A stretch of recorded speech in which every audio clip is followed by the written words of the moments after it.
We are 1 week away now from the November election, and county boards of elections continue to report high turnout.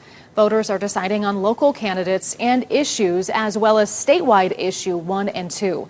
Now, issue 1, among other things, looks to amend the state constitution, granting people the final say over their own reproductive medical treatment, including but not limited to abortion, while prohibiting the state from interfering with those decisions or penalizing Ohioans for making or aiding in them.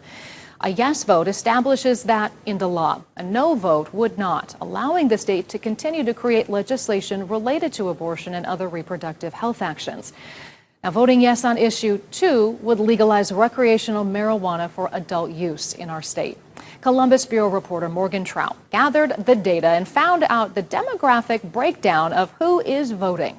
And your vote is cast. Thank you. Despite being an off year, election workers say early voting numbers are exceeding expectations. It's very important to us to vote early. Cuyahoga County voter Linda Frey cast her ballot ahead of time. Voting early avoids certain number of crowds. Early voting data gives us a look at not just how many people are voting, but who is voting. Party affiliation is tracked when you request to vote by mail. So we have the breakdown of how many Democrats, Republicans, and nonpartisan voters have applied for absentee. Cuyahoga, Franklin, where Columbus is located, and Hamilton, home to Cincinnati, were the determiners in the August election. So we took a look at the absentee ballot request for those counties as of October 31st. Cuyahoga County Democrats requested 50,000 ballots, Republicans 20,000, and nonpartisan 30,000. Franklin Democrats requested more than 10,000, Republicans 8,000, and nonpartisan about 30,000. Hamilton Democrats about 13,000, Republicans 8,000, and nonpartisan 23,000. And this is an increase from the already unexpectedly high August special election. We're super excited when we see great turnout like this. Nicole Mickley with the Medina County Board of Elections says suburban and more rural counties are also showing up.